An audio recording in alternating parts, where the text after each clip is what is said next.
Misalnya orang itu mau menggusur, tidak boleh menggunakan simbol-simbol kekuasaan.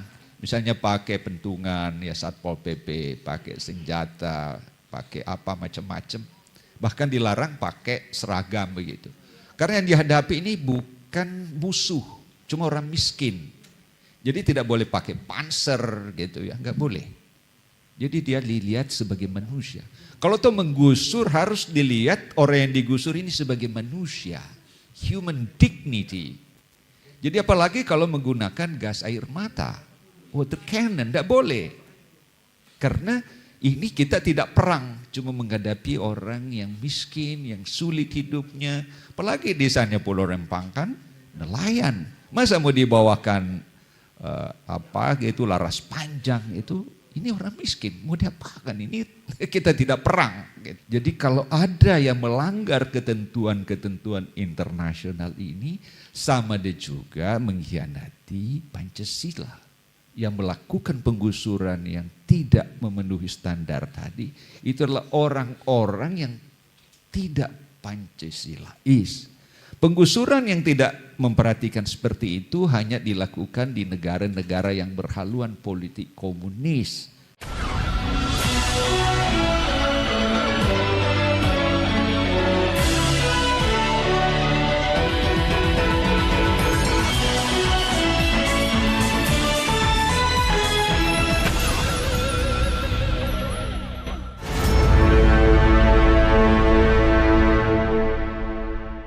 Kita mulai dulu dari perspektif hak asasi manusia. Kita akan mendengar dari Profesor Hafidz Abbas. Silakan, Prof.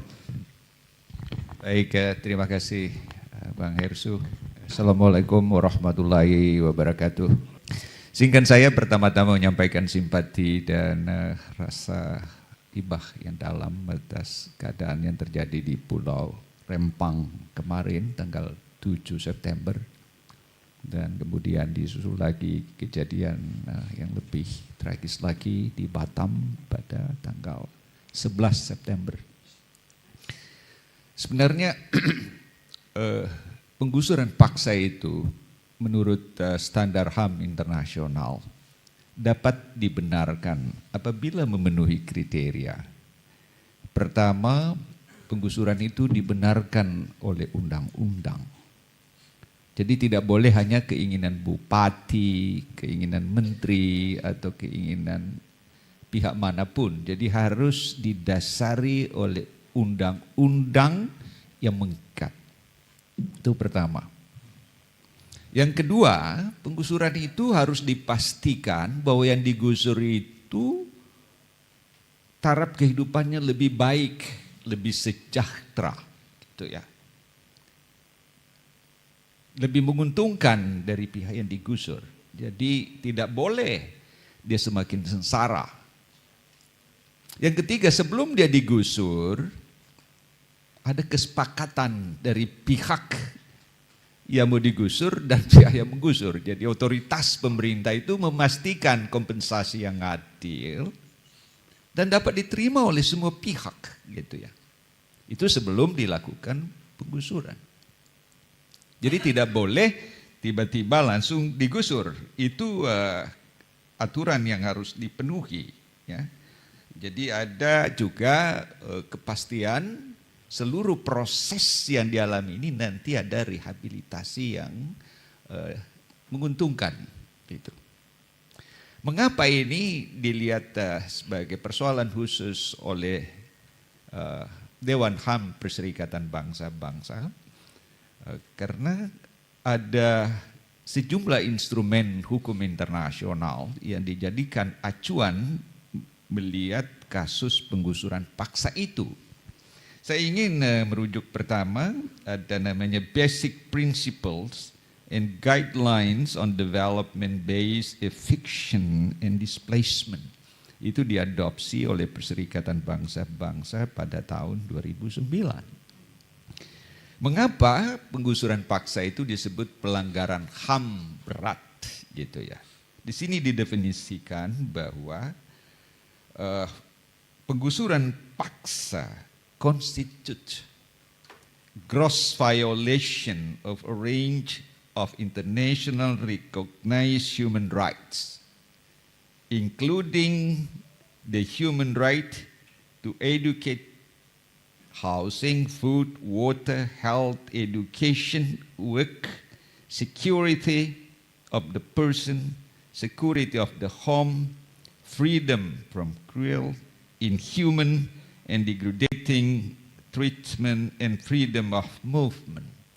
Karena menggusur itu terkait dengan begitu banyak hak-hak dasar. Bayangkan kalau orang dipindahkan dari satu tempat ke tempat lain gitu.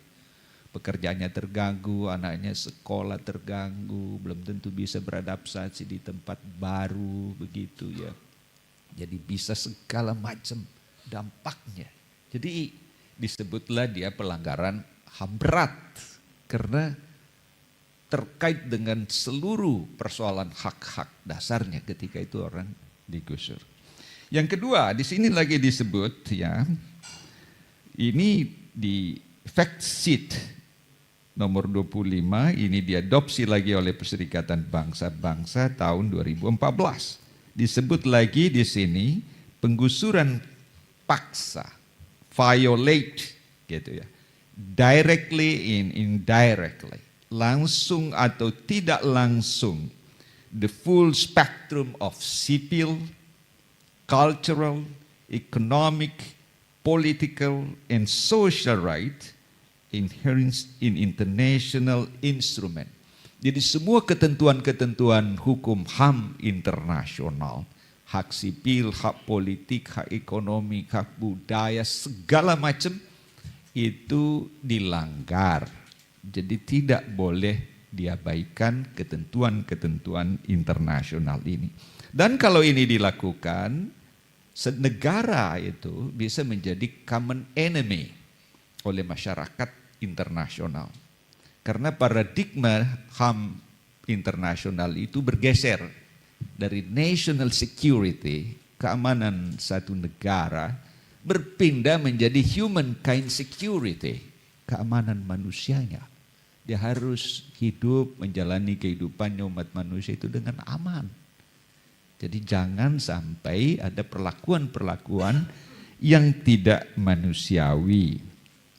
Begitu juga lihat, kalau kita lihat Undang-Undang nomor 26, itu jelas sekali di situ ya. Kalau dilakukan penggusuran paksa, ya, ada eksodus massal, kehilangan tempat tinggal gitu ya.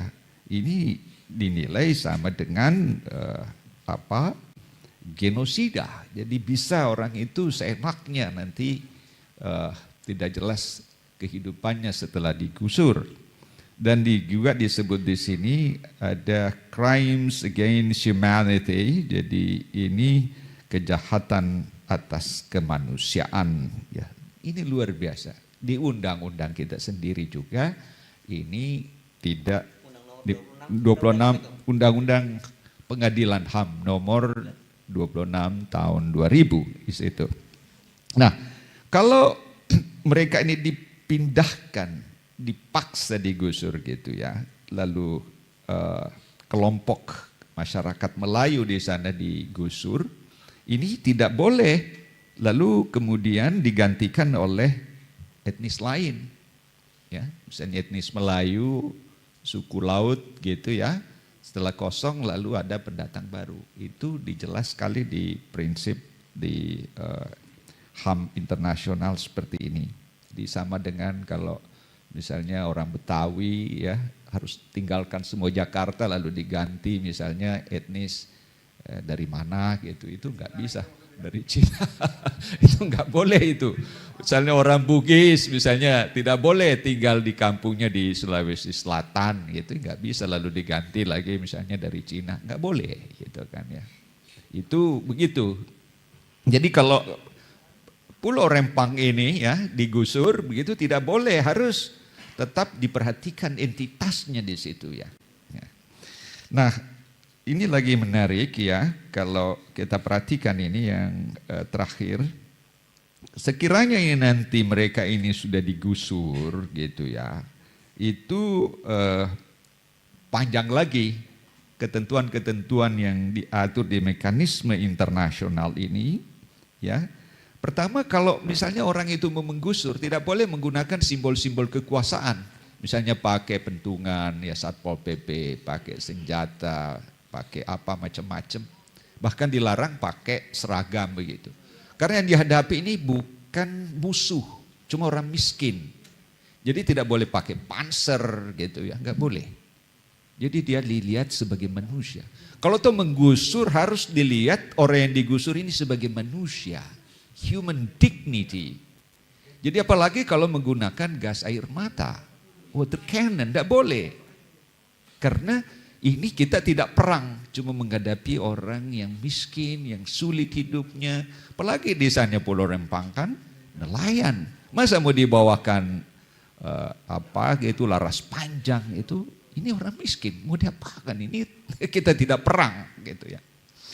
Yang kedua, tidak boleh melakukan penggusuran kalau cuaca tidak memungkinkan, misalnya hujan lebat, banjir, ya kan, banyak asap begitu. Tidak boleh juga dilakukan penggusuran kalau musim ujian, karena anak-anak terganggu untuk sekolah. Kalau penggusuran itu dilakukan dekat sekolah, itu sudah melampaui batas-batas kepatutan. Sampai kemarin di Pulau Rempang itu ada 10 anak SMP yang dilarikan ke rumah sakit dan seorang guru, jadi 11 orang korban gitu ya. Itu tidak dibenarkan dengan ketentuan internasional gitu ya. Tidak boleh juga dilakukan pada saat hari raya misalnya ya. Misalnya orang mau pergi lebaran tiba-tiba rumahnya digusur. Mau upacara 17-an digusur. Saya kira ini perlu disosialisasikan ke Satpol PP yang suka menggusur atau siapapun ya, aparat itu supaya tahu. Saya pernah kasus penggusuran itu dilakukan di Makassar, saya ingat waktu saya masih di Komnas HAM, dilakukan subuh-subuh pada saat orang tidur, digusur itu rumahnya. Itu enggak boleh.